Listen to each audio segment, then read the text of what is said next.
పూరా లోకల్. నమస్తే, welcome to పూరా లోకల్. ప్రస్తుతం మనం గాంధీ భవన్ లో ఎస్సీ కార్పొరేషన్ చైర్మన్ ప్రీతం గారితో ఉన్నాము. జూబ్లీ హిల్స్ లో మేమే గెలుస్తామని బీఆర్ఎస్ శ్రేణులు అంటున్నారు. ఏం చెప్తారు మరి? మీరు అధికారంలో ఉండి కూడా ఓడిపోబోతున్నారా అని చెప్తున్నారు. ఎట్లా చూస్తారు ఆ వ్యాఖ్యలు? వాళ్ళకి ఇంకా అభ్యర్థి మీదనే క్లారిటీ లేదు. విష్ణువర్ధన్ రెడ్డి ఉంటాడా లేకపోతే మాగంటి గారి భార్య ఉంటుందా, ఇంకా వాళ్ళకే ఇంకా అక్కడ అప్డేట్ లేదు. వాళ్ళ మధ్యలో ముసలాట అవుతుంది. బీఆర్ఎస్ పార్టీ అనే చర్చనే లేదు. First of all BRS party అంతరించుకుపోయే పార్టీ, మునిగిపోయే నావ. ఆ మునిగిపోయే నావలో ఏ నాయకుడు కూడా కూర్చోవడానికి సిద్ధంగా లేడు. ఈరోజు కాంగ్రెస్ పార్టీకి జూబ్లీ హిల్స్ ప్రజలు పట్టం కడుతున్నారు అనేది చాలా స్పష్టంగా కనిపిస్తుంది. కాబట్టి వాళ్ళ కళ్ళలో భయం కలుగుతుంది. విష్ణువర్ధన్ రెడ్డి నామినేషన్ వెనకాల ఉన్న అర్థం ఏంది అనేది నామినేషన్ బిడ్డ తెలుస్తుంది. ఎన్ని వేల మెజారిటీ తోటి గెలవబోతున్నారు?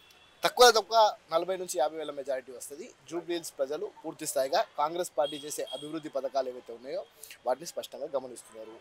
ఈరోజు విద్యకి చాలా ప్రయారిటీ ఇచ్చి, ఈరోజు మెస్ ఛార్జీలు పెంచి, డైట్ ఛార్జీలు పెంచి పూర్తి స్థాయిగా దేశంలోనే రోల్ మోడల్గా నిలిచింది తెలంగాణ ప్రభుత్వం. తెలంగాణ ప్రభుత్వము సుమారు 187,000 కోట్ల రూపాయల ఇన్వెస్ట్మెంట్స్ వివిధ దేశాలకు పోయి మాట్లాడుకొని తెచ్చుకున్న ఘనత ఈరోజు ఫ్యూచర్ సిటీగా ఈరోజు తెలంగాణ ఉంది అని అంటే, ఈరోజు జూబ్లీ హిల్స్ ప్రజలు చాలా అత్యంత మేధావులు. జూబ్లీ హిల్స్ అనే ఏరియా అటు మాస్ అండ్ అటు క్లాస్ కలుపుకొని ఉన్న కాన్స్టిట్యున్సీ. అటు క్లాస్ ప్రజలు పూర్తి స్థాయిగా రేవంత్ రెడ్డి గారి ప్రభుత్వం మీద ఒక నమ్మకంతో, మాస్ ప్రజలు ఒక ఆశతోని పూర్తి స్థాయిగా ఈరోజు జూబ్లీ హిల్స్ కాంగ్రెస్ పార్టీ హస్తగతం కాబోతుంది. దాంట్లో ఎటువంటి అనుమానం లేదు. అలాగే సిటీలో ఉన్న రౌడీలను అందరినీ, అలాగే రాష్ట్రంలో తెలంగాణలో ఉన్న రాష్ట్రంలో ఉన్న రౌడీలందరినీ జూబ్లీ హిల్స్కి తీసుకొస్తుంది కాంగ్రెస్ అని అంటున్నారు. ఎవరు? BRS MLA Sudheer Reddy media ముఖంగా చెప్పడం జరిగింది. ఎట్లా చూస్తారు? 10 సంవత్సరాలు వాళ్ళు పాలించినప్పుడు ఈ రౌడీలను తీసుకుపోయి జైలు ఎందుకు పెట్టలేదని అడుగుతున్నా. అంటే వీళ్ళు రౌడీలను తయారు చేసిండ్రా? 10 సంవత్సరాలలో వీళ్ళు చేసింది ఏంది? ఈరోజు ఏ రౌడీలు వస్తున్నారు? బీఆర్ఎస్ పార్టీలో ఉన్నంత పెద్ద రౌడీలు ఈ దేశంలోనే ఎవ్వరు లేరు. ఈరోజు లాకప్ డెత్తులు జరిపిన ఆ పార్టీ, ఈరోజు దళితులను చితకగొట్టిన ఆ పార్టీ, ఏదైతే ఇసుక మీద మాట్లాడితే నేరల్లాలో 8 మంది 9 మందిని పూర్తి స్థాయిగా జైళ్ళల్లో పెట్టి 3rd డిగ్రీ ప్రవేశపెట్టిన రౌడీలు, వీళ్ళు ఈరోజు రౌడీల గురించి మాట్లాడుతున్నారంటే సిగ్గుకరం. వాళ్ళది వాళ్ళు చూసుకోవాలి. ముందు ఒక ఏళ్ళు చూపించేటప్పుడు 4 ఏళ్ళు వాళ్ళు దిక్కుంటే అనేది వాళ్ళు ఫస్ట్ గమనించాలి. ఈరోజు ఏ రౌడీలు లేరు. ఈరోజు కాంగ్రెస్ పార్టీ ప్రభుత్వం వచ్చిన తర్వాత క్రైమ్ రేట్ తగ్గింది. ఈరోజు కాంగ్రెస్ పార్టీ ప్రభుత్వంలోకి వచ్చిన తర్వాత రేవంత్ రెడ్డి గారి నాయకత్వంలో హోమ్ మినిస్టర్గా కూడా ఆయన, ముఖ్యమంత్రిగా కూడా ఆయన, ఎడ్యుకేషన్ మినిస్టర్గా కూడా ఆయన, ఈరోజు తెలంగాణ రాష్ట్రంలో ఎక్కడ కూడా కేసులు చాలా పెద్ద ఎత్తున తగ్గేటట్టు పూర్తి స్థాయిగా ఆయన పోలీస్ కమాండ్ కంట్రోల్ రూమ్లో రెగ్యులర్గా కూర్చొని పూర్తి స్థాయిగా పాలన చేస్తున్నాడు. ఈరోజు ముఖ్యమంత్రి గారు వారి నివాసం నుంచే ఎక్కడ కూడా ప్రభుత్వ ఖర్చు లేకుండా నివాసం నుంచే పాలన కూడా కొనసాగిస్తున్నారు. అంటే ఎక్కడ ఖర్చులు తగ్గించుకొని పూర్తి స్థాయి కామన్ మ్యాన్ లెక్క పాలించే ముఖ్యమంత్రి రేవంత్ రెడ్డి గారు. ఈరోజు జూబ్లీ హిల్స్ ప్రజలు అంతా చూస్తున్నారు. ఎవరు రౌడీలు, ఎవరు ఈరోజు ప్రజలను మభ్యపెట్టడానికి ప్రయత్నం చేస్తున్నారు. ఏదో విధంగా జూబ్లీ హిల్స్ గెలవాలన్న ఆలోచనతో వీళ్ళున్నారు. కానీ వీళ్ళకు డిపాజిట్లు కూడా తక్కువ కష్టమే అంటున్నారు. కాంగ్రెస్కి ఓటేస్తే మజ్లీస్కి ఓటేసినట్టే, ఎంఐఎంకి ఓటేసినట్టే అని బీజేపీ వాళ్ళు అంటున్నారు. ఏం చెప్తారు వాళ్ళకి?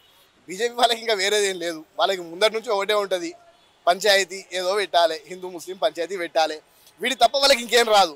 రాముడిని జెండాలల్లో చూపించి ఓట్లాడిగే ఈ బిచ్చగాళ్ళు, రాముడు గుండెలలో ఉండే కాంగ్రెస్ పార్టీ, మేము ఏంది, మా పార్టీ ఏంది, సెక్యులర్ పార్టీ. తప్పకుండా ముస్లిమ్స్ మాకు ఓటు 100% వేస్తారు. ఎందుకంటే మన సెక్యులర్ పార్టీ కాబట్టి. ఈరోజు ఎంఐఎం అనే పార్టీకి వీళ్ళు కలిసిపోయినారు, వాళ్ళు కలిసిపోయినారు. ఎవరెవరు కలిసిపోయినారు అనేది దేశం మొత్తం చూస్తుంది. ఎందుకు మీకు 0 సీట్లు వచ్చినాయి పార్లమెంట్లల్లో? మీరు బీజేపీతో ములాఖాత్ అయితేనే రాలేదా? మీరు ఎక్కడెక్కడ మీరు ఏ అభ్యర్థులను నిలిచోబెట్టిర్రు? ఎందుకు డిపాజిట్లు గల్లంత అయినరు? ఎవరు కలిసిన్నారో దేశ ప్రజలు చూస్తున్నారు, రాష్ట్ర ప్రజలు చూస్తున్నారు. ఈరోజు ముస్లిమ్స్ తప్పకుండా కాంగ్రెస్ పార్టీకి ఓటేస్తారు. వాళ్ళు వేసినంత మాత్రాన ఎంఐఎంకి వేసినట్టే. ఎంఐఎం పార్టీ కాదా? ముస్లిమ్స్ కాదా? మా వాళ్ళే కదా. పూర్తి స్థాయిగా సెక్యులర్ పార్టీ కాంగ్రెస్ పార్టీ. తప్పకుండా ఎస్సీ ఎస్టీ బీసీ మైనారిటీ పూర్తి స్థాయిగా ఈసారి కాంగ్రెస్ పార్టీ పట్టం కడుతుంది. అలాగే ముఖ్యమంత్రి రీసెంట్గా ఒక వేదిక మీద మాట్లాడడం జరిగింది. బీఆర్ఎస్ బీజేపీ కుమ్మక్కయ్యాయి అని చెప్పడం జరిగింది. నిజమే అంటారా? అది మీకు నిజం అనిపించట్లేదా? నన్ను అడుగుతున్నారు, మీకు నిజం అనిపించట్లేదా? పార్లమెంట్లో పూర్తి స్థాయిగా బీజేపీ ఎక్కడ లేనిది, అసెంబ్లీలో సీట్లు రాంది, పార్లమెంట్లో ఎదిగింది అని అంటే అది బీఆర్ఎస్ సపోర్ట్ లేకుండా అయిందా?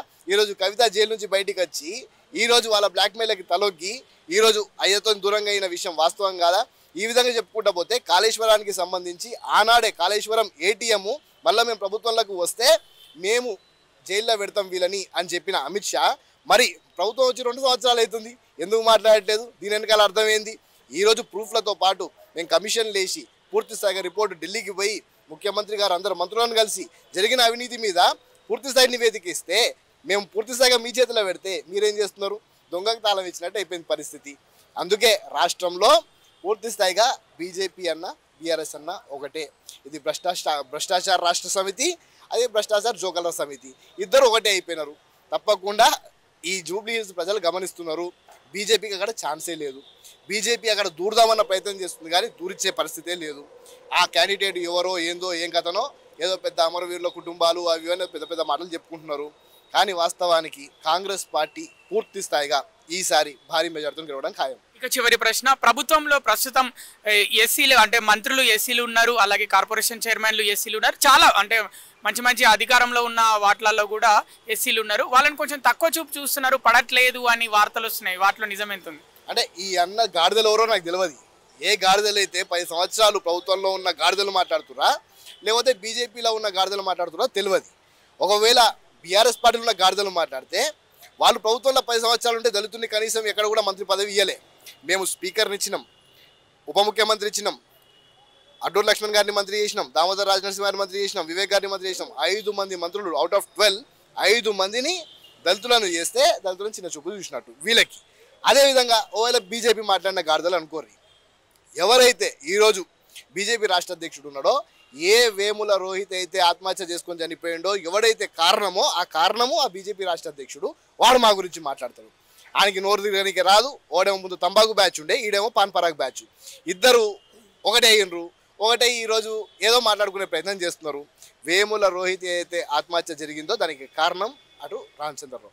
ఏ గాడిదలు అయితే ఈరోజు మళ్ళీ మా మీద మాట్లాడదామని బీఆర్ఎస్ పార్టీ నాయకులు ఉన్నారో, ఓ మరియమ్మ లాకప్డెత్తు, శీలం రంగయ్య లాకప్డెత్తు, నైరల్లా ఇష్యూ, ఈ విధంగా చెప్పుకుంటూ పోతే దళితులను కాలేజీ కింద చెప్పుల లెక్క చూసిన ఈ నా కొడుకులు వీళ్ళు మా మీద మాట్లాడితే ఊకునే ప్రసక్తులలో లేము.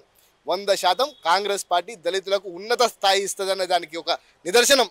ఓ 40 సంవత్సరాల పోరగానికి ఈరోజు మీరంతా సంతోషంగా ఉన్నారు. ఇంకా సంతోషంగా ఉంటాం. ఈరోజు స్వేచ్ఛా వాయువులు పీల్చుకుంటున్నామంటున్నా. తెలంగాణ రాష్ట్రం వచ్చిన తర్వాత ఏ తెలంగాణ గురించి అయితే గజ్జ గట్టింది మా వాళ్ళు, డప్పు కొట్టింది మా వాళ్ళు, ఊర్లలో తిరిగింది మా వాళ్ళు, ఆ రోజు కాంగ్రెస్ పార్టీ అధికారంలో ఉండే తెలంగాణ వచ్చేటప్పుడు ఆ రోజు మా ముఖ్యమంత్రిని మేము అడ్డుకున్నాం. మా ముఖ్యమంత్రులను, మా మంత్రులను, మా ఎమ్మెల్యేలను అడ్డుకొని కాంగ్రెస్ పార్టీగా ఆ రోజు మేము తిరగబడ్డాం మా మంత్రుల మీద. అప్పుడు తెలంగాణ వచ్చింది. వీళ్ళు సావునోట తల పెట్టినాము, ఆడతల పెట్టినాం, ఈడతల పెట్టినాం కాదు. ఇప్పుడు తలెక్కడ పెట్టుకోవాలో మీరు ఆలోచించుకోరు అంటున్నా నేను. ఆ రోజు మేము చేస్తే మమ్మల్ని బతకనియలే, మమ్మల్ని ముఖ్యమంత్రి చేస్తాంటివి చేయలే. పోనీ మేము అడగలేదు, నువ్వు చేస్తానో చేయలే, పక్కన పెట్టు. డబుల్ బెడ్రూమ్ ఇల్లు ఇస్తా అంటివి, మాకే కదా కావాల్సింది, దళితులే కదా గుడిసెలలో ఉండేది, అది ఇయ్యలే.